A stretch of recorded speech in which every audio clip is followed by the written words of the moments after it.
NACDL is the association of the nation's criminal defense bar.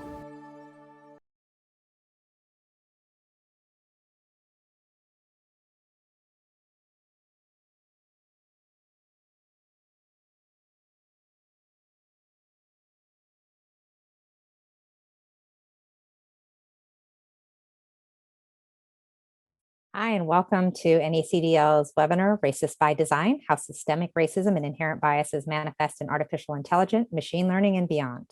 My name is Jimena Musa. I'm the director of the Fourth Amendment Center at NACDL, and we're really pleased to bring you this program.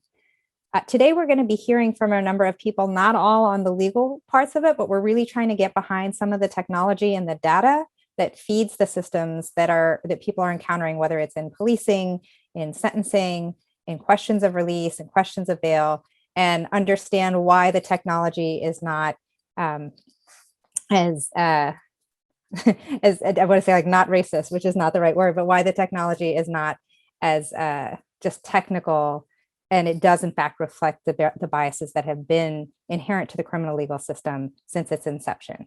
And so to that end, we have three experts that we're very fortunate to hear from. The first person we're going to hear from is Kathy O'Neill, who earned her PhD in mathematics from Harvard and did her postdoc at MIT.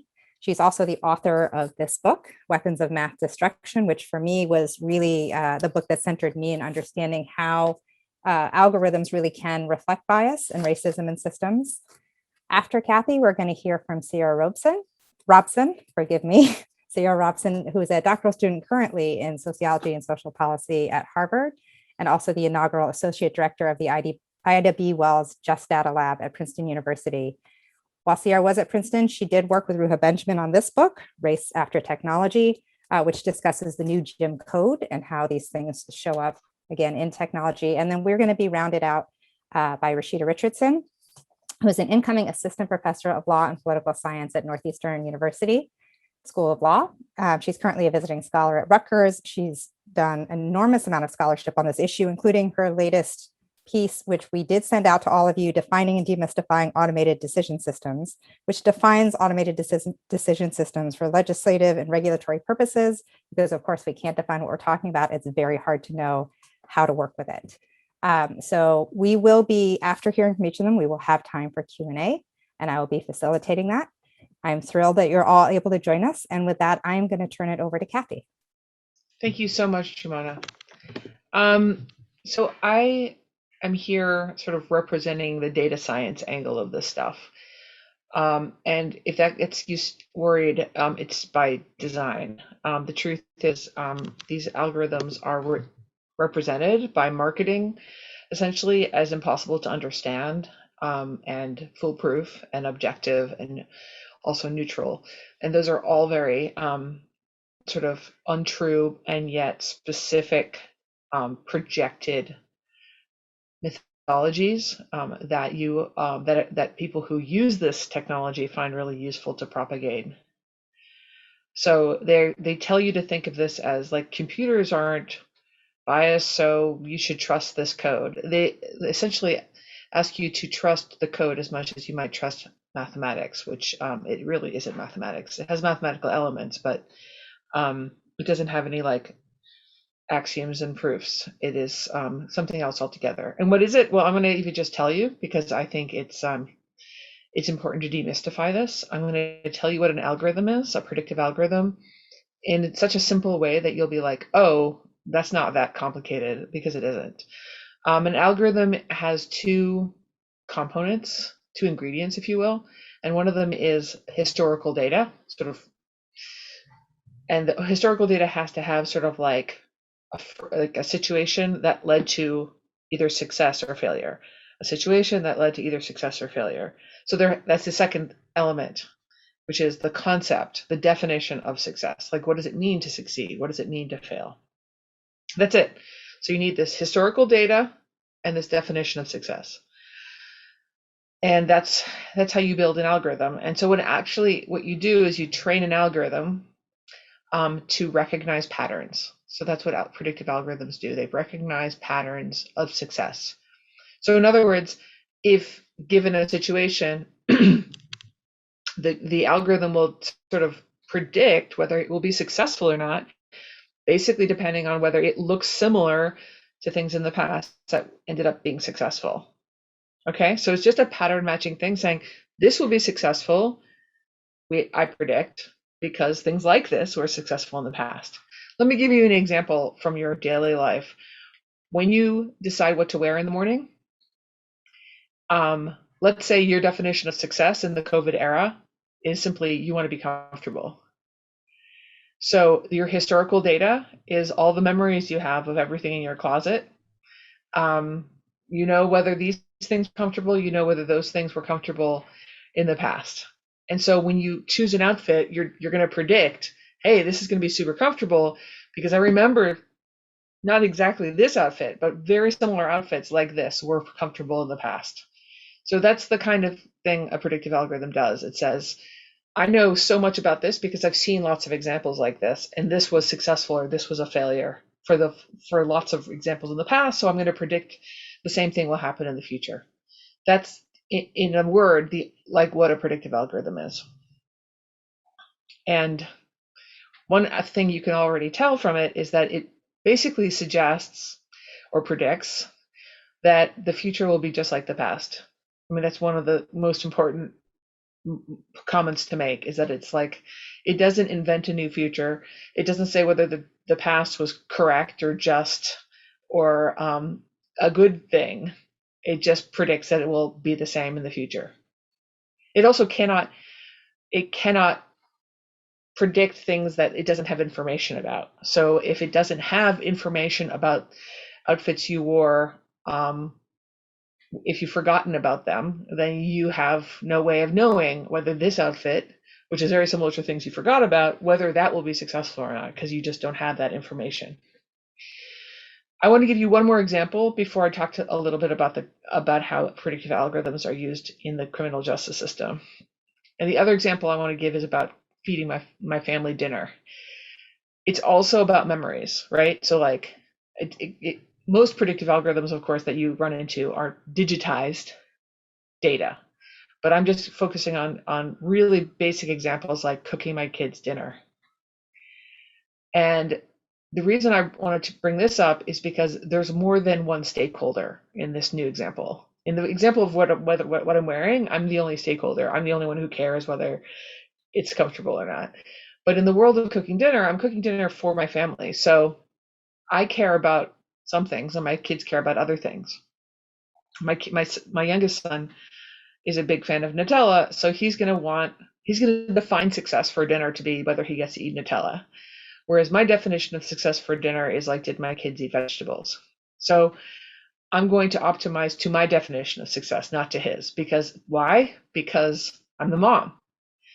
And so like the analogous thing you should think about in the most predictive algorithms outside in the world is whoever owns the algorithm gets to define success for it.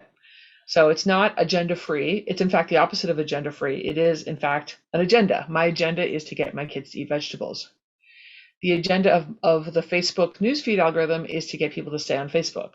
That's how they optimize their algorithm. Does this particular content keep people on Facebook longer? If so, we'll promote this. Because the longer they're on Facebook, the more they click. And the more they click, the more money we make. So that is their agenda. It is not our agenda. We don't want them to promote the content that makes us get into arguments and stay on Facebook the longest. So we are like my kid with Nutella, and Facebook is like me with the vegetables. Okay. I bring this up for the reason that there's always more than one stakeholder, and the people who own the code usually only consider themselves as the most important stakeholder. So when we talk about algorithmic harm, which we will talk about, I believe, a lot today, we should be asking, for whom does this fail?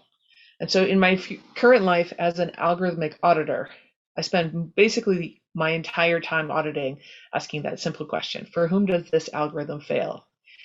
And when I talk about algorithms in the context of auditing, I really mean an algorithm in a context. So it has to be like, we're predicting this. Here are the consequences if we get up, yes, this is going to happen. Here are the consequences if we say no, it won't happen. I need to know all the consequences very explicitly. And once I have that context, I will ask, for whom does this algorithm fail?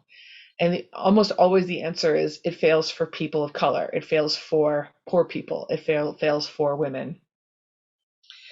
And I think you're going to hear a lot about why that might be. But the short version from my perspective is that there's a lot of reasons, but there's two or three really easy ones that I've already touched on. And I'll say those three things and then I'll move on, and then I'll let the next person speak. The first one is that, as I said, algorithms just predict the future will continue as the past did.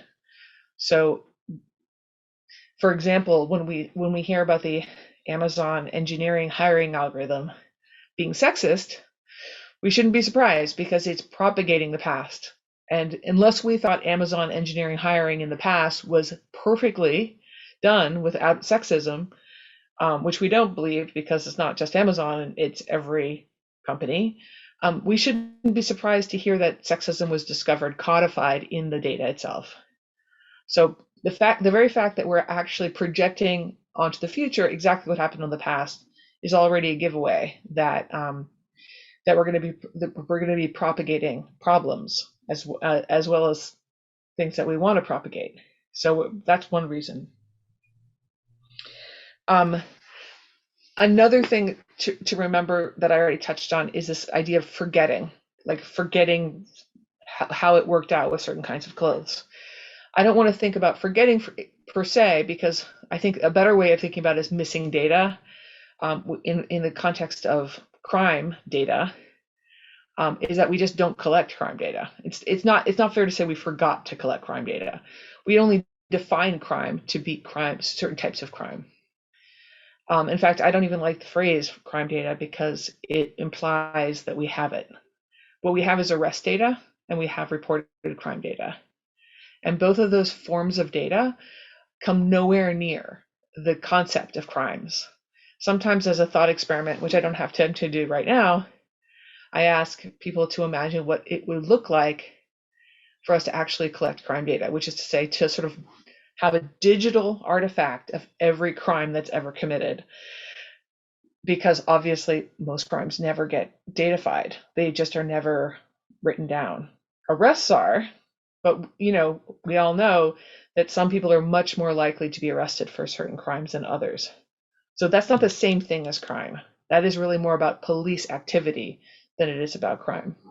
So the reason I'm dwelling on this is because when you don't have the data, you can't really do what I just said. You can't really predict success unless what your definition of success is an arrest. And that brings me to the first big predictive algorithm in policing and the justice system, which is predictive policing. So it is looking at, and as I said, all predictive algorithms have two elements. They have the definition of success, which in this case is a definition of failure. It's arrest. And it has the historical data, which in this case is the locations of previous arrests. So basically what predictive policing does, it says, where should we predict the next arrest will happen? And the answer is we'll predict it will happen in the same area, the same neighborhoods as previous arrests happened. And so basically it's a sort of scientific, and I'm putting that in air quotes, it's not because it's not scientific, it's a circular reasoning method of propagating unequal and unfair and unjust policing systems, where you say, because this is where we've always been arresting people, we're going to send more police to this area to look to arrest more people. It has little to do with crime, is my point. It has more to do with arrest practices and the datafication of arrest practices. When you think about all the missing crime data, if you will, then you realize that this has very little to do with actual crime. And that brings me to my final point, which is that these algorithms, these weapons of mass destruction, that's the term I use for these really destructive algorithms. And we didn't even talk about crime risk scores, which are predicting, I'll just say very quickly, definition of success there is, again, arrest within 2 years of leaving prison. And the historical record is everybody who's left prison, how many of them were arrested. But again, it's the definition of success, which is a failure, of course, is arrest. And again, it's about predicting the police rather than actually predicting crime. So the third thing I wanted to say is that a lot of these come along with propagating feedback loops. So because of their failures, whether there is like propagating this bias from the past that into the future, having all this missing data, so we continue the practices that we should not be proud of because they're unjust. There's a form of sort of going around in circles and even doubling down on certain types of bad practices because, and this is, I'm circling back now to the very first thing I said, because we are expected to trust these things. We're not just expected to believe the predictions, we're expected to trust them as systems. And that's probably the most problematic for me as somebody who was a mathematician and believes in math but doesn't believe in this. It's really important for me to like break that connection. This is not trustworthy. It is getting us into these destructive feedback loops, and we should realize exactly how they work. And it's not about the math. It's about sort of just understanding that predicting that the future will be like the past isn't actually desirable. I'll stop there. Thank you. Thank you, Kathy. I will say you get a lot, if you're interested in what Kathy was talking about, you get a lot more of it in her book. And she has another book coming out soon called The Shame Machine, which I have not had a chance to read yet, but I'm certain I will pick it up. But it also talks about the shaming that happens with like, what's math? It's very complicated. You wouldn't understand, right? And I just want to pick up on something you said before we go to Sierra, because when we talk about these patterns, like the indication of success in predicting dangerousness that someone's arrested within 2 years, you know, for those of you who work in the criminal legal system, you know that there's a million reasons that people get arrested again when they go out. And a lot of those are the collateral consequences that they leave with. I will put the book reference in the chat. But, you know, the collateral consequences that keep them from housing, from schooling, from jobs, from everyday life that make it almost impossible to exist on the outside once they have that conviction on their record. And so is it really a prediction, or is it really just a reflection of the condition of the system for people who are coming out? We will be doing Q&A at the end after everyone's presentation, as I had mentioned. So, but if you have questions, you can feel free to start putting them in the Q&A. But now I'd like to turn it over to Sierra, who's going to do a sort of look at how things went down in Oakland, in particular around some of these issues and some of the legal and non-legal methods that people took to address this in their system.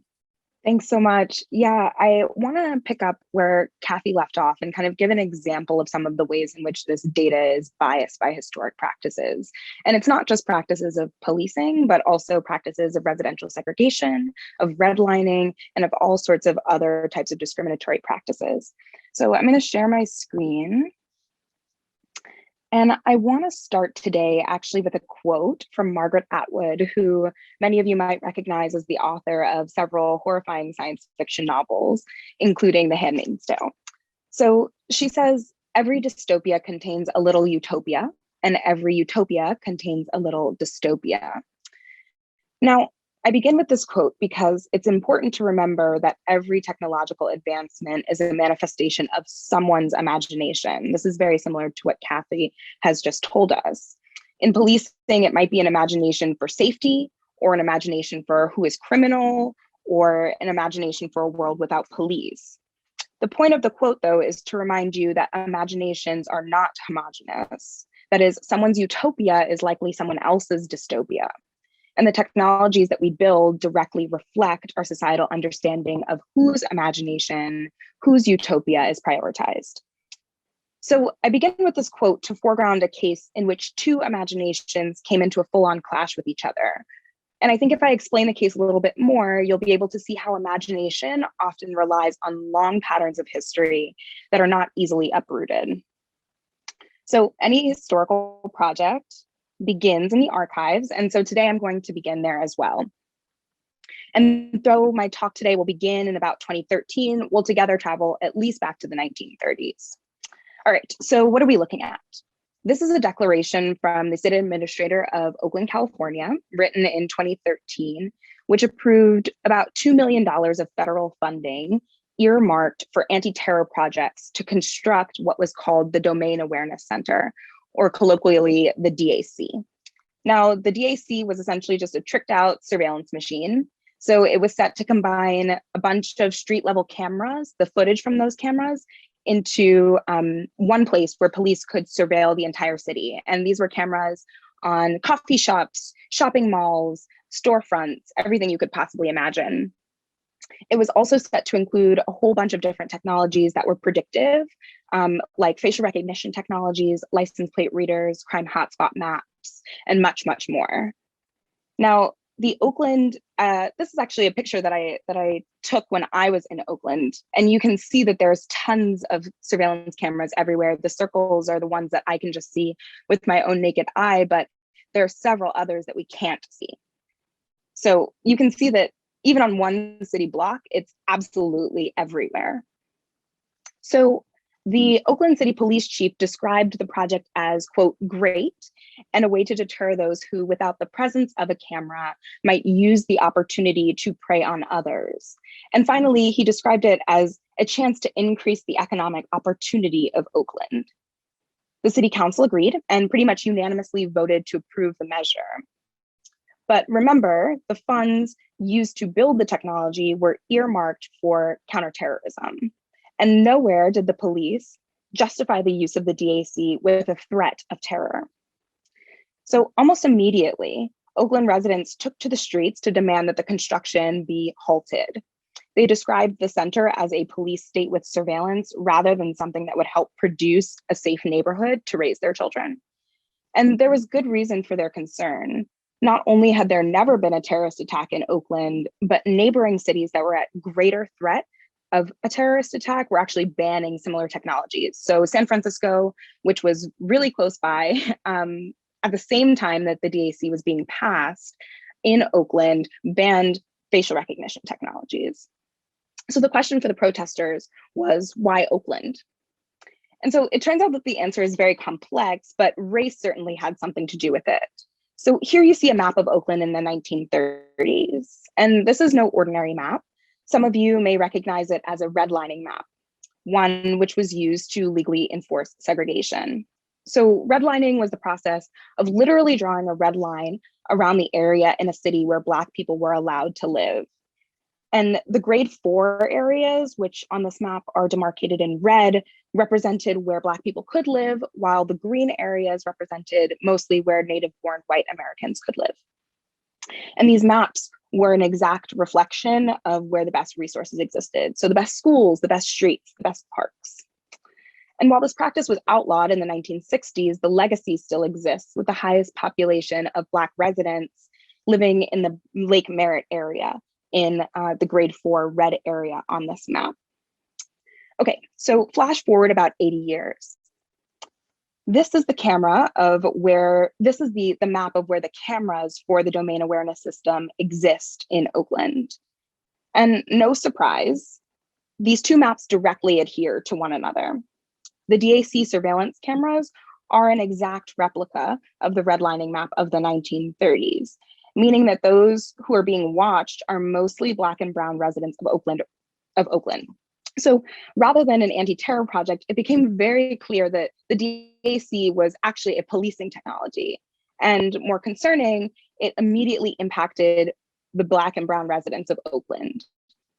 And for Oakland residents, policing was really not synonymous with public safety. So people continued to protest, calling for the complete destruction of the DAC. And they argued for not only that the construction violated privacy, but also that contractors were operating illegally and that the process was anti-democratic.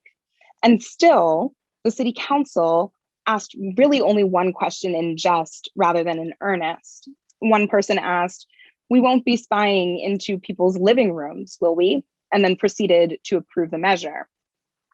So the protesters wrote op-eds, they stood outside the city hall walls, and they attended over 500, they attended tons of meetings, city council meetings, and over 500 residents participated. And so I just want to walk through some of the strategies that they used. So the first, which is what many people tend to think about when they think about surveillance technologies, is attacks to Fourth Amendment protections against warrantless search and seizure. But it turns out that actually the DAC was very legal and it did not violate Fourth Amendment protections because all of the surveillance was happening in public. And so that was not going to take them very far. They also thought about proving discrimination based on the maps that I just showed you. It was very clear that the DAC was operating in places where pretty much only Black and Brown residents were living. And so they tried to argue that this was disproportionately affecting Black and Brown Americans. Additionally, they started kind of getting really creative. So they argued that the DAC corresponded to attacks to First Amendment protections to free speech. So at the same time that the City Council approved restrictions to approved the domain awareness system functioning and the funding, they also approved restrictions to protest. And so what that meant was, in the same City Council meeting, they were kind of restricting the ways in which people could protest against the DAC. So things like hammers and spray paint were not allowed at protests anymore. And these things could very easily be used to, say, hang up a sign or poster. They also focused on land codes, which I'll show you a little bit of the testimony soon. They also focused on whether or not the technology actually worked. And then they finally thought about whether or not the process was completed democratically. So the land codes. SAIC is the contractor who created the Domain Awareness Center.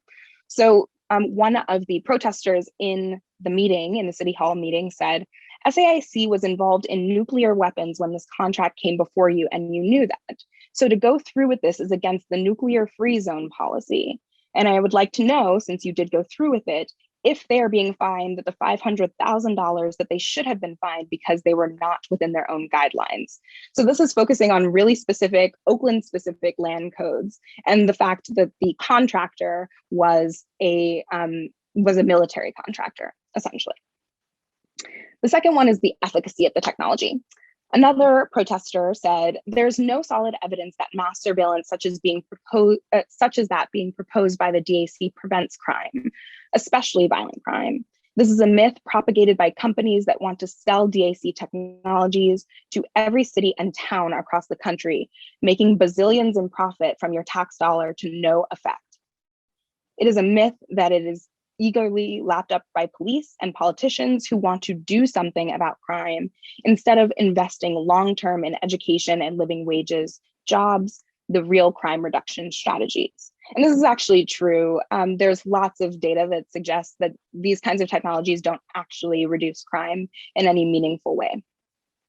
And then the last one that I want to talk about is what someone called the inverse of democracy. So someone says, how did it get like this? It gets like this when we sit down and we don't say anything, and we let people support the DAC and we don't protest. And we say, this is how democracy works. This is not democracy. Last time we were here, there were more people on the agenda than any other meeting item by a factor of 5, and we got pushed back. And by this protester means pushed out of the meeting agenda. I was told that if we had more people, we'd be pushed farther back, so far that we wouldn't be able to speak. This is not democracy. This is the inverse of democracy. This is the exact opposite. So as you can see, the Oakland protesters launched several critiques, some of which were legal and others of which were moral, others of which were ethical. And in 2015, finally, they were granted a residence council on privacy. So it actually worked to some extent. And while this is closer to what the protesters wanted, it was in no way their abolitionist imaginations for the future. For them, privacy was only the tip of a very large iceberg about complaints about what felt like a really racist system based in lots of long-rooted histories.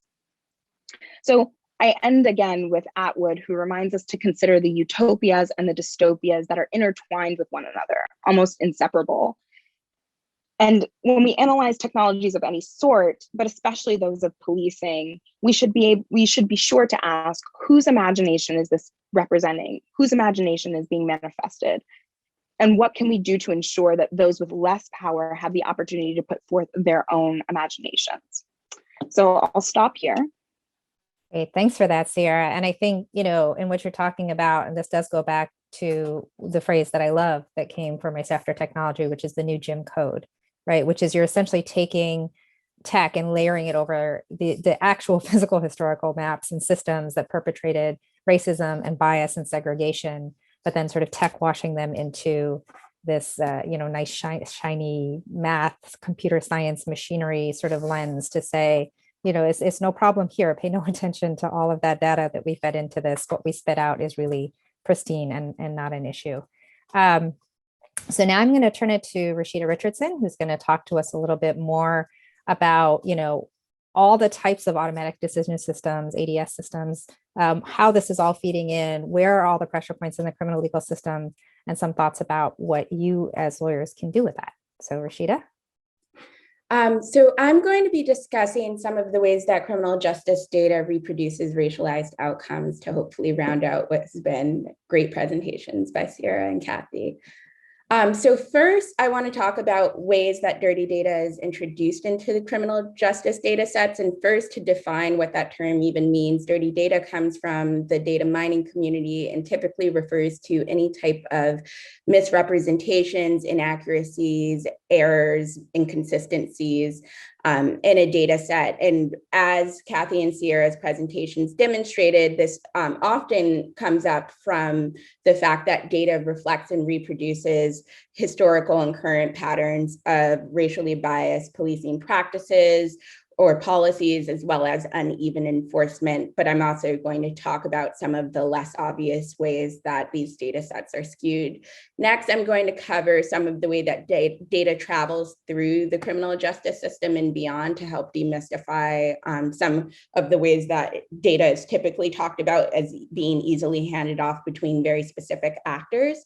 And then finally, I'm going to give you a crazy visual and go over some examples of how this data is applied at different decision points in the criminal justice system and beyond. So first, one major problem with data sets is that they're missing a lot of data, as Kathy noted in her presentation. And I've highlighted some of the primary ways omissions exist. Some, which is more obvious, is that not all crimes that are reported. And this is even more true in communities that have greater levels of distrust with government and specifically with aspects of the criminal justice apparatus. So this means that data sets will not include all crimes that are actually occurring, but they also don't include crimes that are not reported or discovered by police officers. Another is deprioritized crimes. So these are crimes that are not priorities for police enforcement or prosecution. So they're usually not represented equally as they occur in a data set or are completely ignored in enforcement practices. Another category is under-investigated crimes, and this is where police enforcement is either uneven or disproportionate to the occurrence rate. One of the materials that I put in for this presentation is a law review I wrote about dirty data and its impact on predictive policing. And one of the examples that I give is white-collar crime, because generally it's just an under-investigated crime, in part due to some conflicts between local, state, and federal police agencies over who has authority, but also generally it's a fairly misunderstood and under-investigated crime, even though it occurs at a higher occurrence than any type of property or violent crime. And then finally, an obvious one is corruption. So that's where data is deleted, tampered with, or fails to represent police misconduct. And that can include where police plant evidence on individuals. So then that looks like a crime occurred and therefore is a misrepresentation where a crime actually didn't occur, or other aspects of police misconduct that results in data either missing or otherwise being misrepresented in a data set. Another category is errors and misrepresentations. And here I've outlined some other categories of how this shows up. So one is poor record keeping, and that's failing to just update police data sets or even just broader criminal justice data sets. And that can result in there being false information, the data sets being error ridden, whether or not sealed information is removed. And then there's also a larger problem in a lot of police and criminal justice data sets of not complying with purging requirements. And another issue too is if these data sets aren't properly audited. Again, you also have issues of corruption. Another way that corruption leads to misrepresentation is where records are intentionally falsified. And then you also have this problem that's colloquially understood as juking the stacks, and that's where you have inflation or deflation of aggregate crime data to meet certain policy priorities or interests. And so a common way this shows up is if you have politicians or even a police commissioner that wants to show violent crime is down, you deflate those that data, or you could even delete certain information to meet those goals, or you can inflate or misrepresent property crimes, so that way it can seem like it's justified to adopt a certain technology or to engage in very restrictive practices. Another is where data reflects bias or unlawful policing practices and policies. And a common way this shows up is from racially biased stop, question, and frisk practices. So if police are disproportionately targeting specific communities or specific demographics of people, those people are going to be misrepresented in a data set as engaging in more crime, when the reality is that they're just being harassed and targeted. And then finally, another is where you have misleading aggregate data, and that's where data just lacks the context. So if you have aggregate data that's showing that a number of specific crimes occurred, but it's really the result of a number of plea deals because of delays in trial and other reasons, then that's going to suggest that more crime is occurring rather than it just being a consequence or byproduct of criminal justice procedure. This slide, is it showing up? Just a question. Yeah. Okay, cool. So this slide I found online, which generally shows how most people think data flows within the criminal justice system, and that it is handed off at each point. So police hand off information to pretrial services and prosecutors, who then hand it down the line until you get to the corrections phase. But this is actually really inaccurate. In reality, data sharing is dynamic, in that those arrows should be going in every direction, in that it's not just police handing off information to pretrial services and prosecutors, but also them sharing information they have to build a case. You have redundancies. This often happens at those sort of levels where we assume data is handed off. So often you'll see that prosecutors will have data sets that also police departments do, so which can make it very difficult to identify or even know what to ask for in discovery or in public records request. As I mentioned in the last slide, there's often very little context. So you can have information that's missing from field cards, or just information that would be helpful that when handing off to a completely different part of government. And then finally, you have various actors. So often we think of all of this information traveling, as the last photo suggested, just within the criminal justice system. But we all know that data can also come from many different other sources. And so this next slide, and sorry, I'm terrible at PowerPoint, so this is very parochial. So you'll see I've added a number of different arrows to really show how this data is flowing, and that there's data moving back and forth between different actors in the criminal justice system. You have parole and probation information that is then being shared with police, or even with prosecutors and judges. And then you see all of these different bubbles that I added of other areas or other aspects of government or society where information is being shared. And two that I want to point out in particular are in the left bottom corner, and that's between private actors and data brokers, and that it's very common for criminal justice actors, specifically police departments, to buy private data. This could be social media data.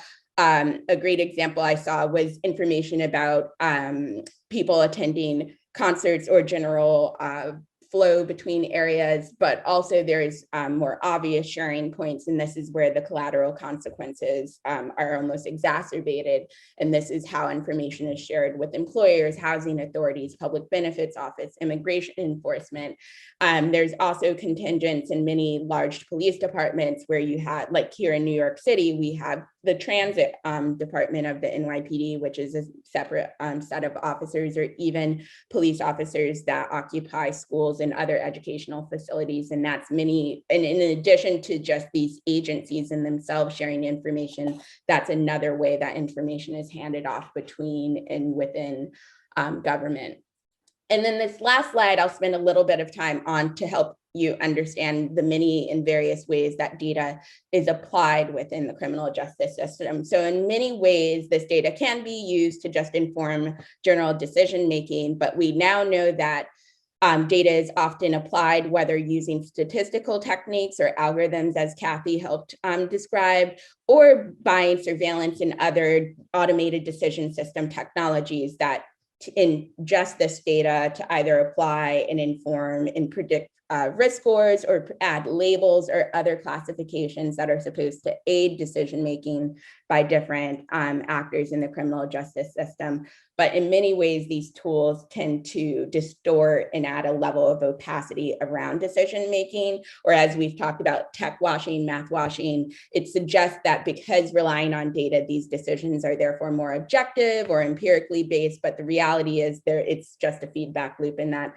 it's allowing many criminal justice actors to make the same decisions, or it can help produce even more racially biased outcomes, but under the guise that it's more objective because it's relying on data and mathematical techniques. So at the top of this visual, you'll see that there's a number of different inputs that can either go into predictive policing, which was the technology that Kathy described early on, which is trying to help identify who may be a victim or a perpetrator of a crime or where a crime may go. And those types of systems result in directing police to very specific areas or to target very specific people, which more often than not results in arrest, irrespective of whether a crime occurred, because if you have to understand the sort of influence that both Sierra and Kathy helped capture very well, in that if you have a police officer that is directed to go to a very specific area saying that a crime is going to occur, then that sort of heightened awareness can result in them assuming criminal activity, even though it may not actually be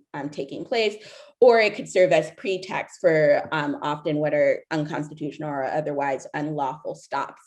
And then to the right here, you see a list of a number of other technologies that can also feed in and result in arrest. And those include biometric technologies like fingerprinting, facial recognition, gait recognition, iris recognition, forensic tools such as probabilistic genotyping, social media monitoring, which can be done by officers in a more analog way of them creating fake accounts and monitoring people, or buying software or even buying data from social media analytics companies for information, or to even aggregate and look at patterns and information of social media activity. I included here one tool, which is, I'm not actually sure how available it is commercially, but did read research about it, which was a school violence risk assessment, which was trying to identify students at risk for committing harms to themselves or others. Gang databases, which I talk at great length with in the Automating Decision Systems definition paper that's available in the course materials, and location tracking devices like automated license plate readers, or even stingrays, which are cell site simulators, which attempt to mimic cell sites and ping phones so that you can identify a very specific phone. And then once you get to the arrest phase, this data can either be handed off. So it's either the data, the raw data itself can be shared down the line to prosecutors and pretrial services, or you can just have the outputs of a system shared, or no information at all. And this is where some of the duplicative systems come in that we know in some jurisdictions, in addition to law enforcement having gang databases, prosecutors may have a duplicative system, which makes it even harder for defense attorneys to figure out what it was the actual source for their client being targeted.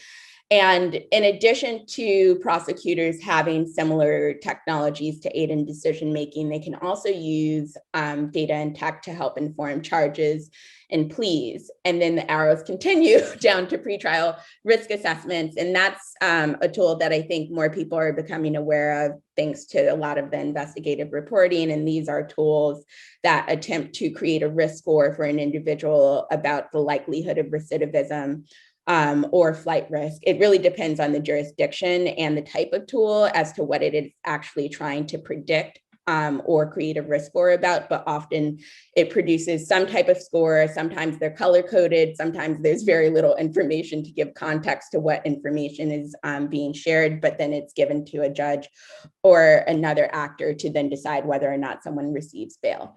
And then as you see it, this chart kind of separates out, because then if someone is released, sometimes there's conditions or even surveillance technologies that are applied to monitor them once released. And this could be GPS enabled ankle bracelets that can track movement, or even alert whether or not someone's in an area that they shouldn't be.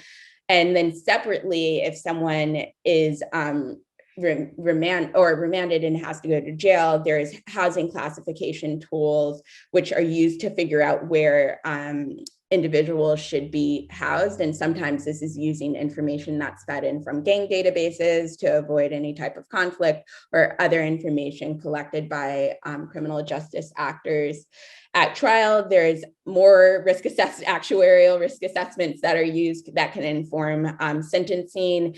And then, as you can see, it can go down into parole and probation has a number of actuarial risk assessment tools that are used, again, to determine the conditions of release, or whether or not to use specific surveillance technologies as conditions for release. And similarly, there's also housing classification tools, which are using a lot of the same inputs to not only, and I should clarify that the housing classification tools are not only used to just determine where to house inmates, but it could also determine eligibility for programs and services while incarcerated. And as my crazy hour will show, this information and the outputs don't just stay within the criminal justice system, but they can also be shared or used in a lot of other tools used by private actors or other government actors. And here I provide some examples, such as a tenant screening tool. Many of those are used to either identify people at risk of eviction or who have had some type of justice involvement, to therefore exclude them from opportunities. Similar hiring tools will have that, again, that type of exclusionary purpose.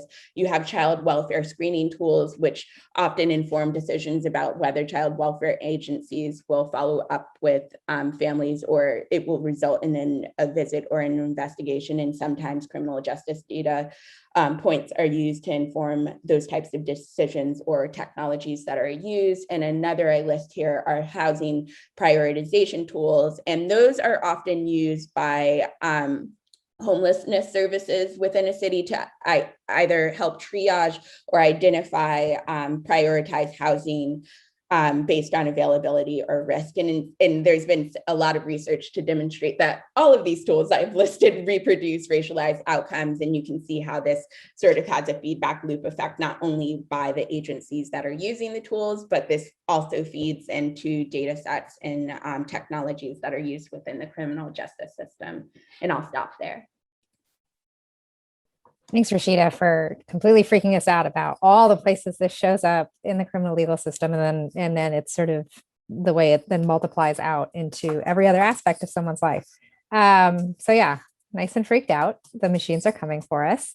I do want to take a minute to thank all of our presenters. We are going to be, I believe, Koichi now putting up the code, the CLE code. So the verification code is up. It's G7G 896. Please write it down. You will need it to be able to get your CLE credit. G7G 896. I'm sure we're going to be flashing it again towards the end. And we're going to take some time now for Q&A. I'm going to start with the Q&A because I have questions for each of you, and I know we already have some in the box as well. So I wanted to start first with a question for Kathy.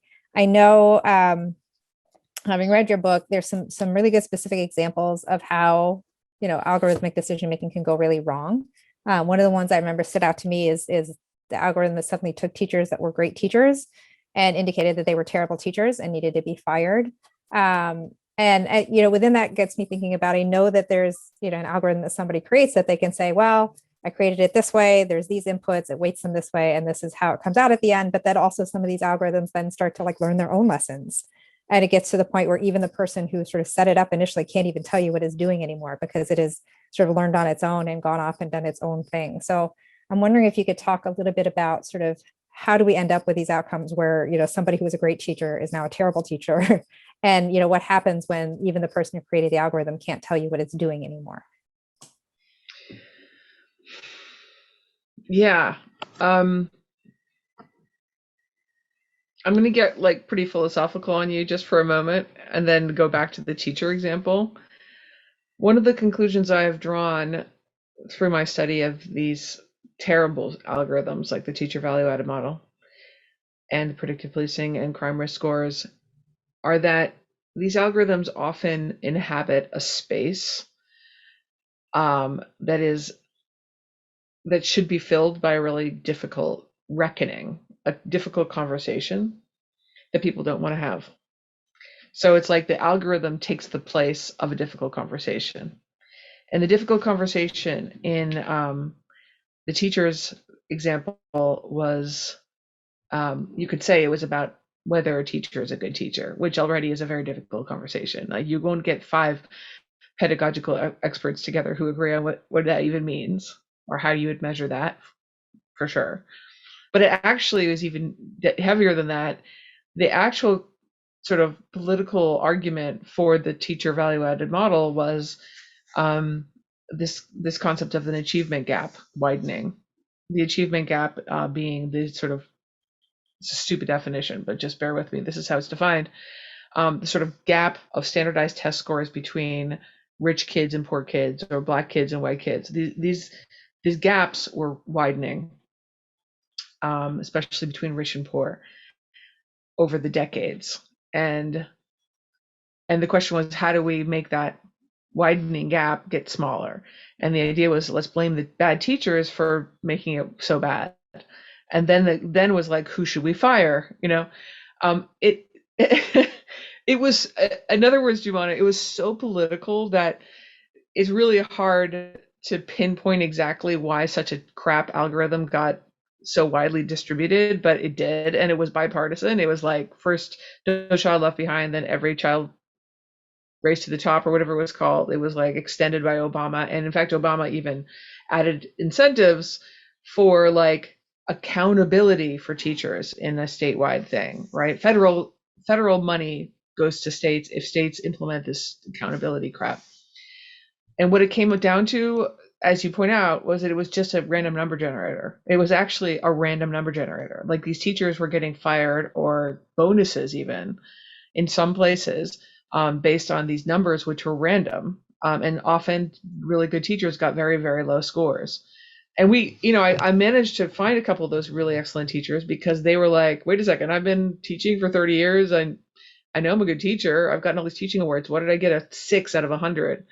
And then they actually kind of reverse engineered the algorithm a little bit and figured out that it was because either they had excellent students who didn't have much more room to improve and they were sort of penalized for that, or they had really, really struggling students and they got for them they were teaching them 5th grade, got them from a 2nd grade to a 4th grade level, but they didn't get them to the 6th grade level, which is really hard to do.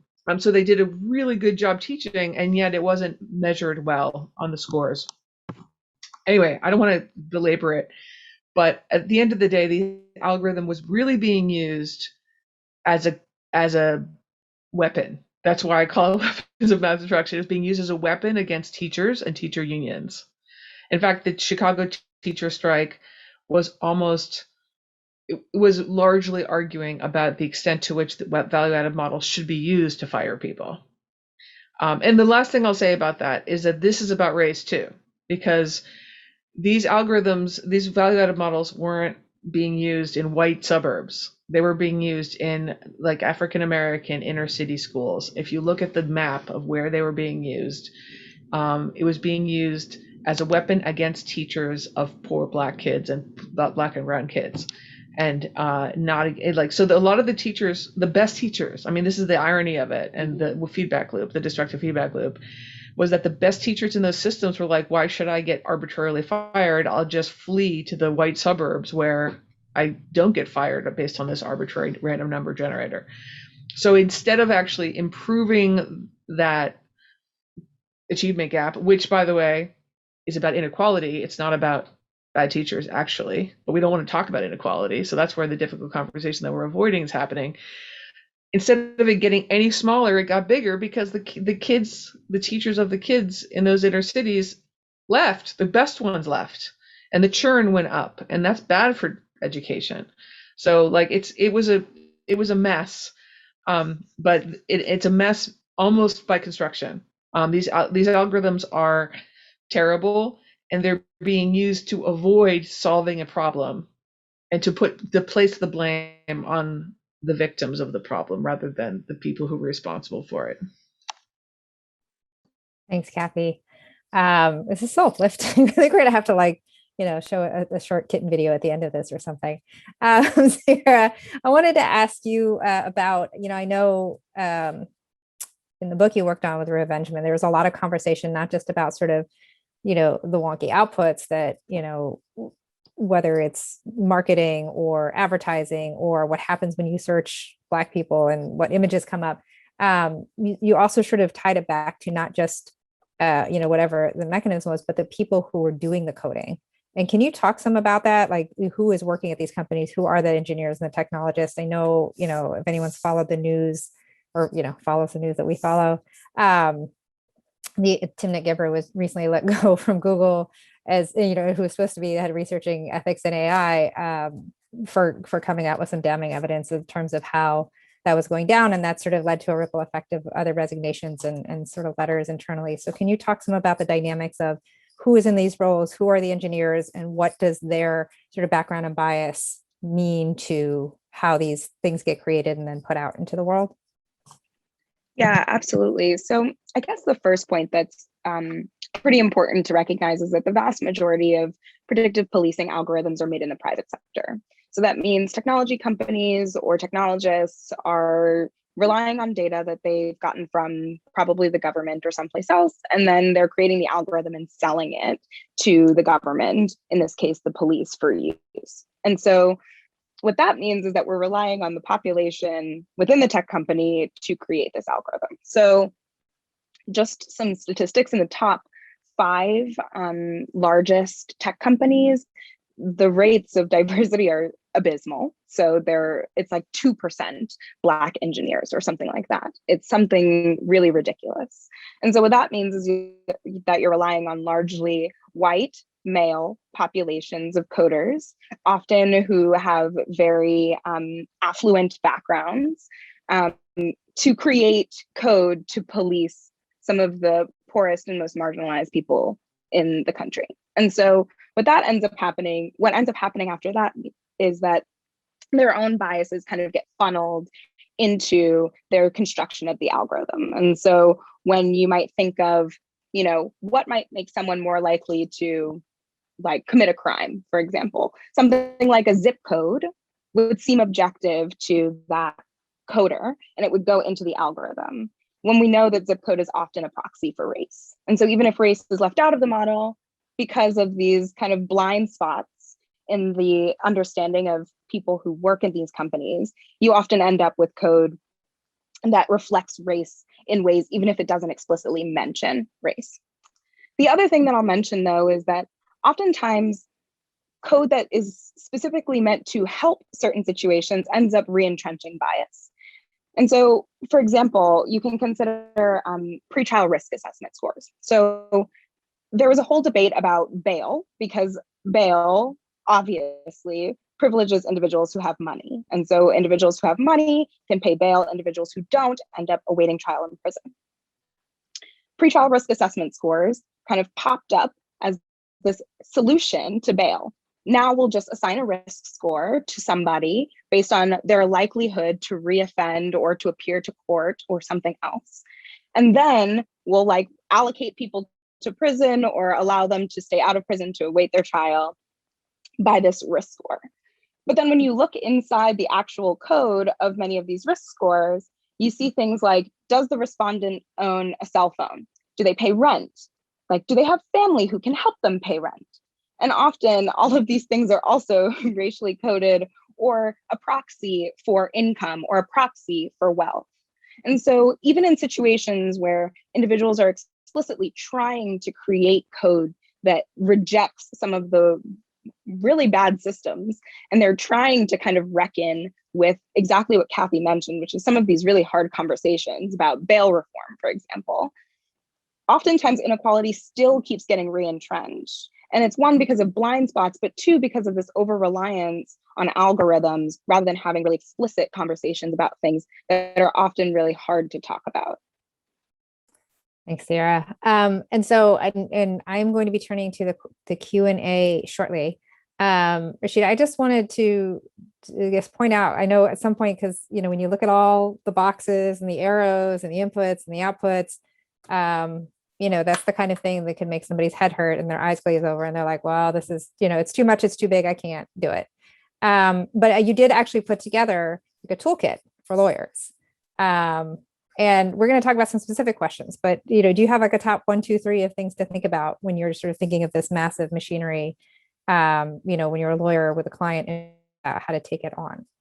Yeah, so a few sort of top level recommendations. One, I should have flagged that I made that crazy visual from years of public records requests and research. So a lot of the examples, especially like the housing classification tool, may not exist in every jurisdiction, or may not even be some public awareness. And I flagged that because in the toolkit, which is linked in the resources, there is a model public records request. And even though they're terrible, I know from practice, and that most of the time you're going to get, you actually do need to end up doing an administrative appeal. Sometimes you can get responses and that can be helpful. A lot of this information should ideally be handed over in discovery, but if it's not, then I highly recommend doing public records requests. Or if you are an attorney in a legal advocacy organization or in any type of area where there's impact litigation, it's just helpful to proactively do this so you have an understanding both of what tools are used and what data is used, how data is shared, who has access to tools or specific data sources. One thing I didn't get into and probably will come up in the Q&A are challenges of these systems. There's been a number of different types of litigation around the use of these tools or even the use of applied data analytics in the criminal justice system. And I think one of the primary ways that criminal defense lawyers should be looking to challenge these tools are through evidentiary standards, specifically Daubert and Frye, because the reality is most of these tools aren't valid. They don't work. And typically there isn't much documentation or information either by the vendor or the government agency to even prove any form of validity. So challenging on those grounds can be quite fruitful, though it is an uphill challenge for obvious reasons of we know how discovery works and often this information isn't handed over. And then more generally, I think it's important to stay aware of tools that are being reported in media just to have a general awareness. Like sometimes you have really creepy things show up, like Pasco County, which is outside of Tampa in Florida. There was some great reporting by the Tampa Bay Times on their use of a prolific offender tool, which the sheriff was very happy to use. And thanks to that investigative reporting, they found out that they were also using it in the school. So that's something where if you're doing defense of juvenile clients, you may wonder why your client was targeted, and it may have come from the school side rather than necessarily police. So having some situational awareness of just the vast ecosystem of these tools will help you kind of gauge what to ask for. And related to that, I'm working with a number of different legal organizations. So hopefully there will be some legal resources to kind of help identify some of these tools. And some of them are in the toolkit, but I wrote that in 2018. And these things evolve quickly. So I think that's just a helpful starting point of understanding what's there, understanding some of the pervasive vendors, but also looking at local news to understand what may exist in your jurisdiction, because as I mentioned, a lot of these tools may vary, just like with pretrial risk assessments, it may vary based on your state criminal code into whether it's trying to predict for recidivism, flight risk, or something else. And so sometimes you need to just sort of take what you are seeing from the general media or general awareness and try to see how it may be specifically modified or even tailored for your jurisdiction. Thanks, Rashida. And we're going to jump into questions. I would just let you all know that also at the Fourth Amendment Center, we do help lawyers litigate these issues in their cases. We have resources, we have briefs, and at times we assist directly. So you can reach out to us at 4AC, the number 4 and the letters AC at nacdl.org. If you think you have a case where this is going on, you want a consultation, you want to see some sample briefs, we'd be more than happy to help you with that. So 4AC at nacdl.org. And also we are working on a report, which hopefully will be published in the next month, looking at month or so, data-driven policing. So I guess stay tuned. But in terms of the questions, so I'm going to go through some of these, I'm going to bundle together, and then, whoever wants to take it on, take it on. So the first couple are dealing with predictive policing. So one is just how pervasive is it, location-based and people-based predictive policing, and are there due process or other rights that can be used to address the predictive crime trend that is being seen in policing practices? I guess I'll take this one. So we don't know the answer to the first one of how pervasive, and that's in part because there's very little transparency in how these tools are adopted. And there's also what I call a lot of like semantic subterfuge, in that you'll see sort of government officials use different language to refer to the same tool. So a common one used here in New York City is like, we're using intelligence-driven or data-driven tool or data-driven practices, but what they're really referring to is predictive policing or biometric tools.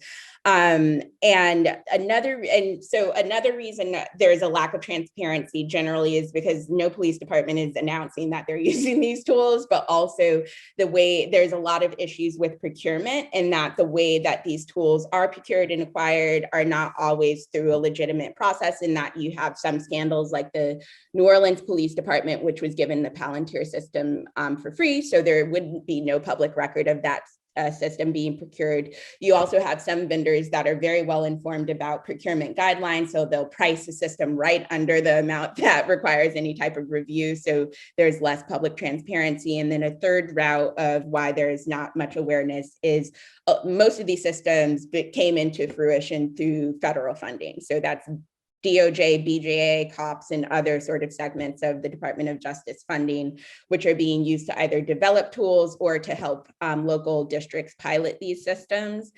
And as far as challenges, the issue with a lot of these tools is they really do fall within the discretionary authority of police. So often it's pre-Fourth Amendment analysis, but it doesn't bar you from bringing those types of claims. And I do think, especially with like predictive policing, it's often serves as pretext for what would otherwise be an unlawful stop. So I do think there are some due process challenges that can be raised, but often the difficulty is how do you bring a challenge if you're unaware of whether or not your client was implicated in a system. And then another is you would want to get the outputs of the system, because especially for any type of person-based system, usually there's some level of network analysis, and often you'll see practices where prosecutors may not want to hand over what could potentially be exculpatory evidence. And that could just be simply knowing who else was showing up in network analysis or who else was listed in a person-based predictive policing system, because sometimes that can help you sort of bring a challenge or at least raise evidence of reasonable doubt. And I'll stop there.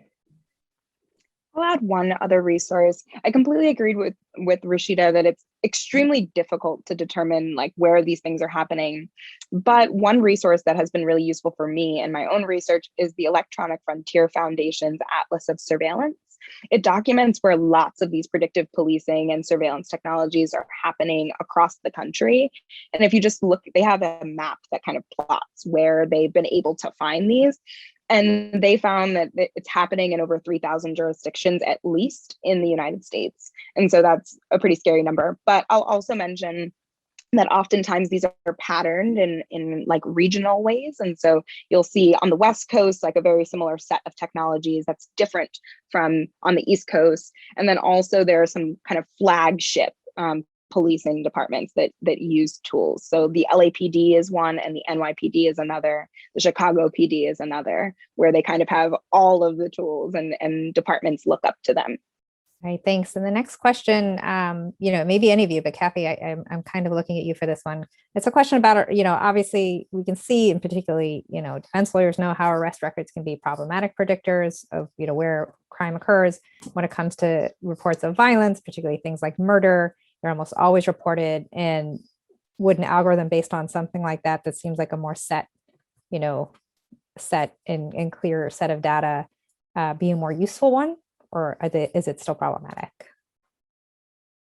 It's really going to, and I'd like to hear the other panelists' thoughts on this after me, but I would say from my understanding, it's going to depend a lot on the crime category. Like the rape reporting in the Houston area went down 40%. At least among Latinos after Trump was elected. So it's just like, it's politically, it's about trust. Not to mention that rape is underreported because of trust in the first place. And then I heard a Reveal episode where they said even among reported rapes, only 7% lead to an arrest. And many of them, they lead to cleared status, but not actual arrests most of the time. So it's a mess, obviously, for rape. I guess it's probably less of a mess for stolen cars. And you're right that murders are okay, you actually have a dead body. It's probably going to show up as evidence somewhere. It's going to show up as data, I should say, somewhere.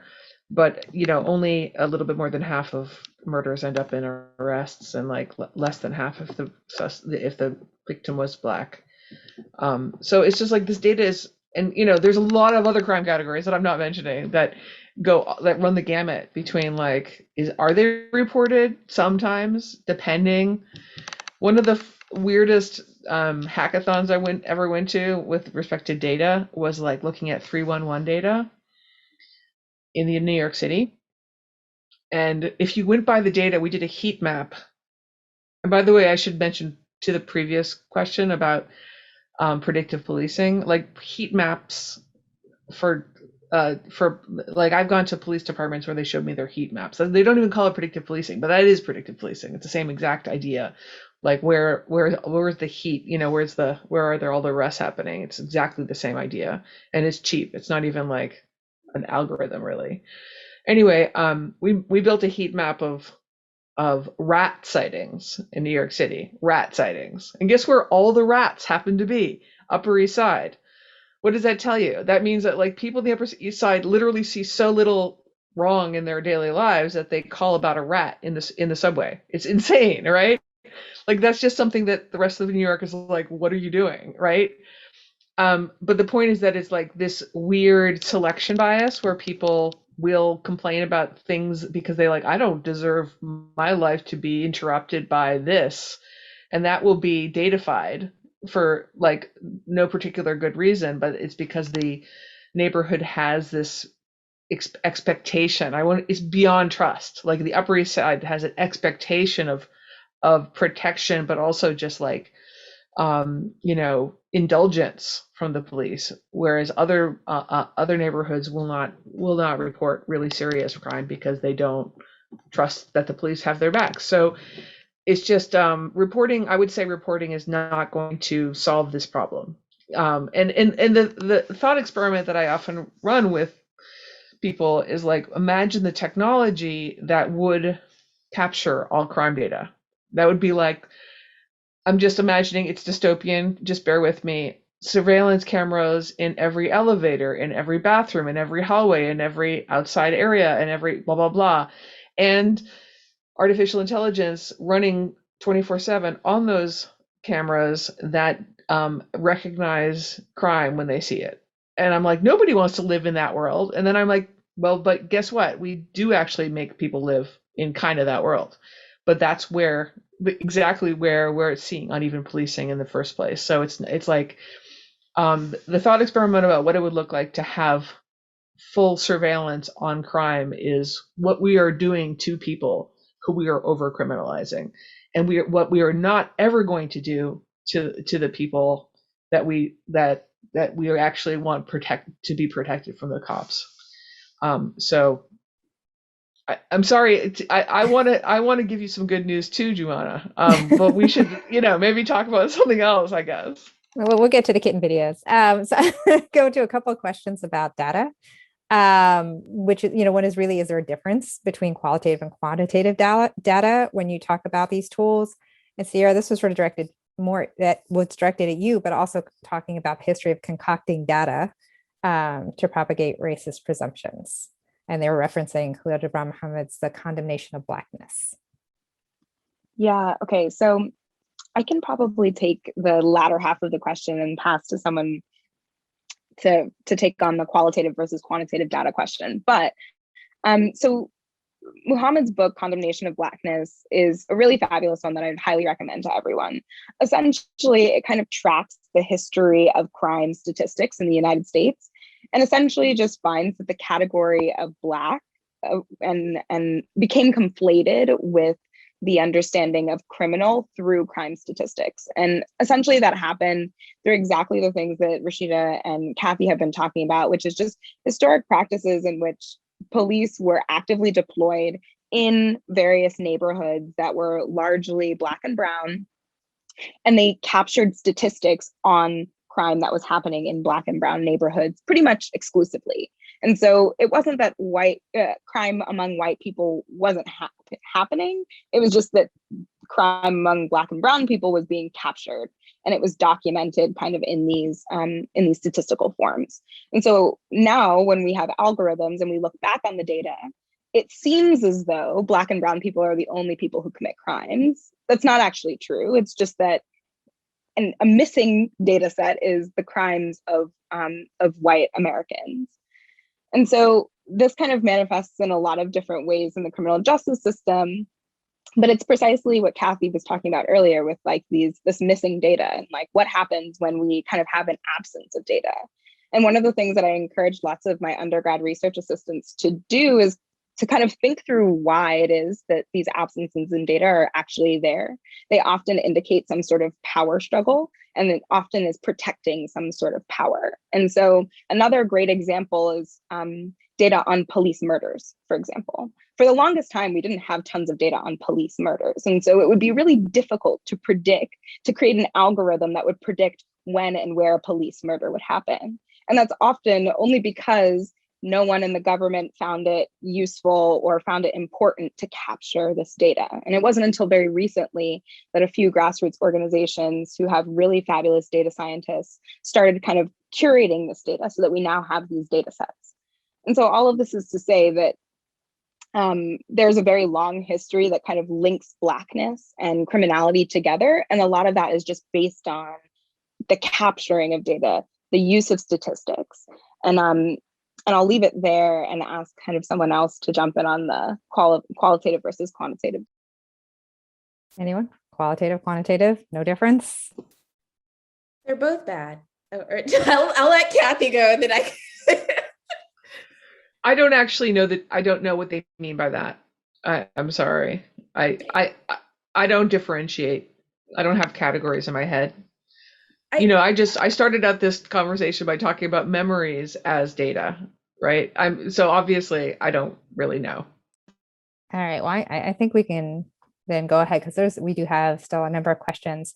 I want to get to sort of like a group of questions that are really around some particular systems, like, what systems is it that DAs use to inform charges and pleas? Questions about what's the pretrial services questionnaire in Cook County, Illinois, which looks at likelihood of appearing in court, likelihood of committing a new crime, the judges are using to set bond. There's another one about the First Step Act and the pattern tool. So if you have thoughts about any or all of those, I'm guessing Rashida, maybe this is you, unless somebody else wants to jump in. I'll go first with the DA question and give two examples because as I said, all of this stuff can vary by jurisdiction.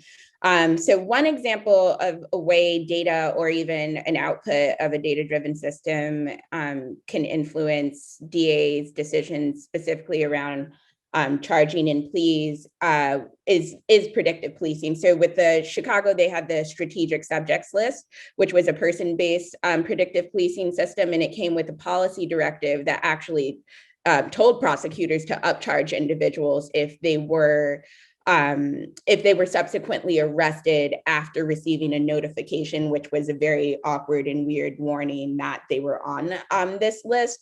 And there's examples of other jurisdictions similarly that had policy directives to prosecutors that if anyone listed in a either person or place-based predictive system or any other type of data analytics to upcharge for reasons, simply because the assumption is that you were either warned or you should have been aware you're going to commit a crime. And then when you are arrested for one, then you should be punished even harder to help deter, which is perverse. But then another example of how data or a database system can influence charges or pleas or other prosecutorial decision making is the use of gang databases. And that again varies by jurisdiction, but is one where you'll see sort of large conspiracy-based cases being brought or other sort of group-based charges that can come from those systems. And often you'll see a lot of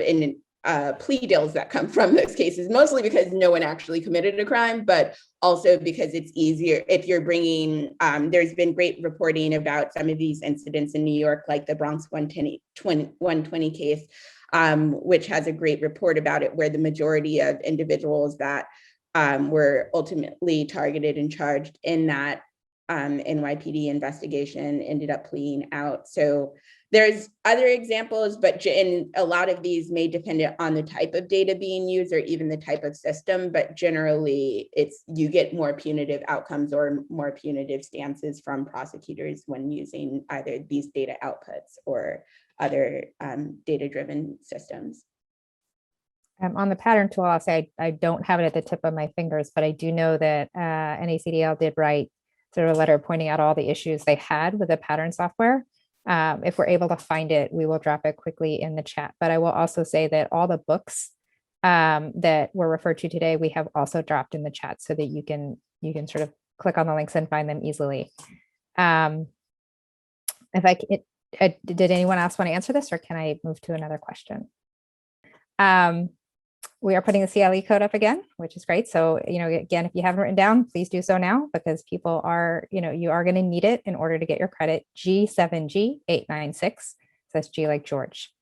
So there's a couple of questions on, there's questions on algorithms, right? And how do we sort of think about and extrapolate the criminal legal context to suggest maybe confrontation clause issues?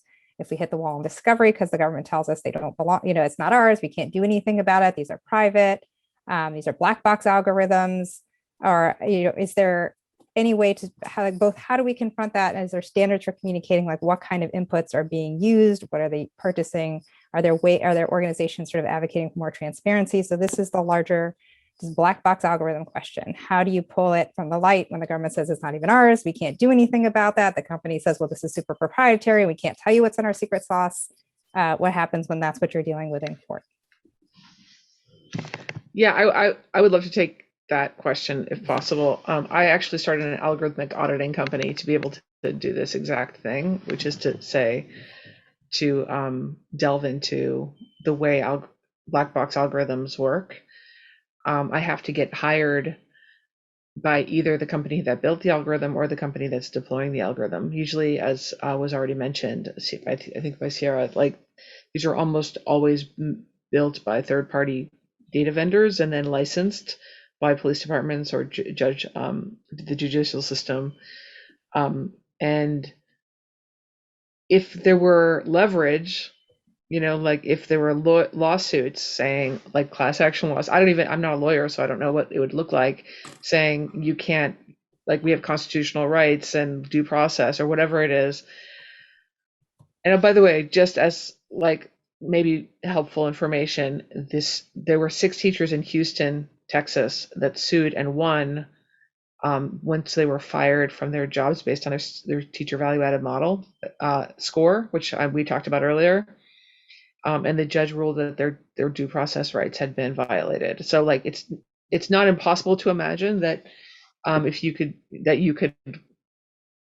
make that case legally, that the idea would be that they have to be vetted at the very least to see whether they're working as expected or as planned. And that would be the opportunity that my company could have to be brought in and test the algorithm, which doesn't expose the source code.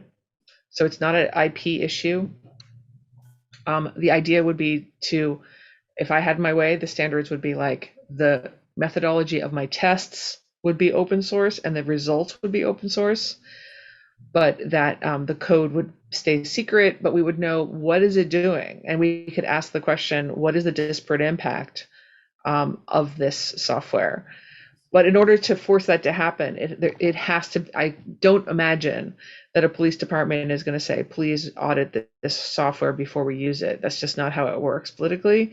They would have to be forced to do that. Like, we've been trying to do this, and we've been in touch with a lot of community groups, the most recent one in Pittsburgh, who are like trying to have conversations with the police departments and say, like, you guys need to have your algorithm, have this third party, like predictive policing or crime risk or pretrial detention software audited, but like there's no funding for it, and that's the other problem.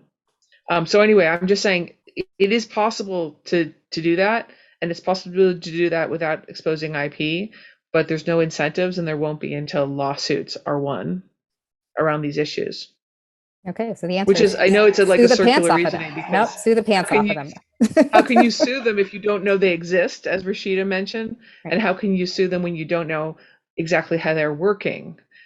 So I don't know the answer to that. That's what I'm hoping some really fancy, smart lawyers like you guys will figure out. But the point is that once the lawyers are actively and proactively like getting these police departments to worry about their liability, the risk that they're taking on by using these third-party algorithms, then this police department will be like, it's cheaper for us to get this audited than it is to deal with the lawsuits afterwards or whatever. That's the idea.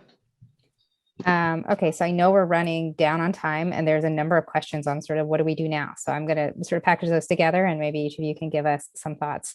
Because some of the questions are, can these things ever work well? Is there a way to make them work well? Are you saying they should never be used? And then, short of abolishing them in the world that we're living with them, what other kind of policy recommendations would you have? So I don't know who wants to jump in first, but I'd love the last word from each of you. I can start on this one as kind of a piggyback to the last question. So as Kathy mentioned, the incentives are totally not aligned to make these things more just.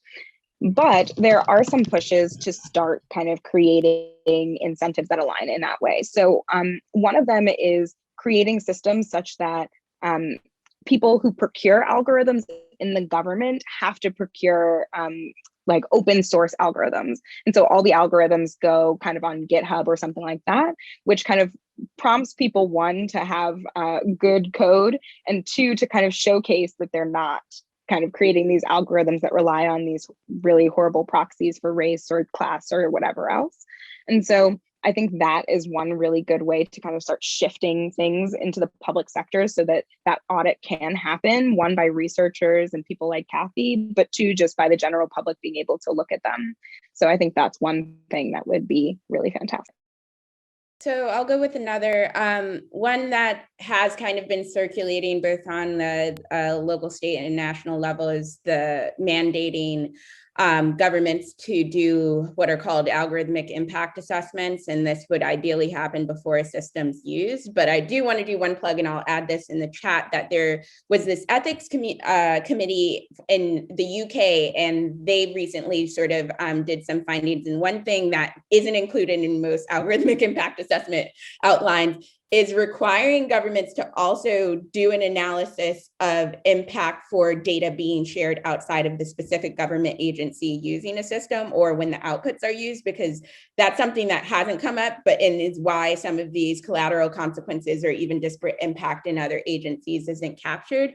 So I think that's a starting point, but it's definitely not a solution to the problem. And then there's also a bill or a law that passed in Idaho that barred any jurisdiction that's using a pretrial risk assessment to mandate that the vendors waive trade secrecy to get past some of the IP issues. There are some issues with that law, but I think that's another approach to helping address some of the black box concerns. Yeah, I guess I would say that it's barring vetting, we should probably outlaw all these things. But I would say that the vetting itself will necessitate them to either be turned off because the vetting is going to expose just how crap they are, or will make them actually work better, which is very unlikely because that's the whole point, is that they're mechanisms to continue status quo stuff. And to avoid this conversation, I just want to mention one other thing, which I don't know came up so far, that like we currently have the kind of the worst possible thing where, like, for example, if you think just about the pretrial risk scores, like they're totally at the whim of the judge whether to use them or not. And like the studies that I've seen outside of Pittsburgh, I believe, were that like in that the judges that were looking at a lot of the judges were in inner cities were like ignoring them, but judges that dealt with more like whiter defendants were using them. So like the result was that, like, I can't remember exactly how it worked, but the point is that like it was being used against Black people and for white people. So white people were getting let out pre-trial more often because they're shown as low risk, and the judges were like, okay, you don't have to stand incarcerated pre-trial. But then like for the like the other, in the other jurisdictions, the Black defendants were being shown as low risk, but the judges were overriding them and ignoring them. So the fact that like we are now giving we have a total haphazard approach means that it's like the worst of all worlds, and it's being used as yet another tool of racism. On top of the fact that it is inherently racist, it's being used arbitrarily in that sense. Not arbitrarily, but like being used sort of in a precise way. So that's another thing we have to address. Like, and I guess what I'm saying is, even if we adjusted the algorithms to be better, if we still had that like choice by the judges as whether to actually apply it, and they only applied it sometimes, then it might not be better. So it's like we have to rethink not only the algorithms themselves, the risk scores themselves, but the way they're constructed and the way they're used. All right. So at the end of the day, the technology is not going to make racism better. You actually have to address racism to make racism better. I want to thank the three of you so much. Kathy, Sierra, Rashida. Has been incredibly informative. For those of you who watched, or if you maybe only caught part of it, this was recorded. It will be up on our website in the coming weeks, so that you can share it, you can watch it again. We will, again, if you have not gotten all the materials, they should have come out to you. We put all the books in the chat. And if you find yourself in a situation where you want somebody to assist you on one of these cases, I know it is tech. I know it can sound like too much. We don't do this. We don't do math. We're lawyers. We hear that all the time. But you are lawyers and you have challenge science. And this is just a different sort of type of science that you're using the tools that you know how to use to challenge. And then there's experts who can help you on the way. If you do have a question, if you do want a consultation on a case, again, you can reach out to us at the number 4ac@necdl.org. Of course, you did not have to be a member of NECDL to be part of this webinar, to watch it, to get the credit, but there's a lot of benefits to membership. So if you are interested, necdl.org/join. There's a lot more that we do besides the 3 webinars that you could benefit from. Thank you so much for joining us today. And thanks again to our panelists for this really, really interesting and stimulating and somewhat terrifying discussion.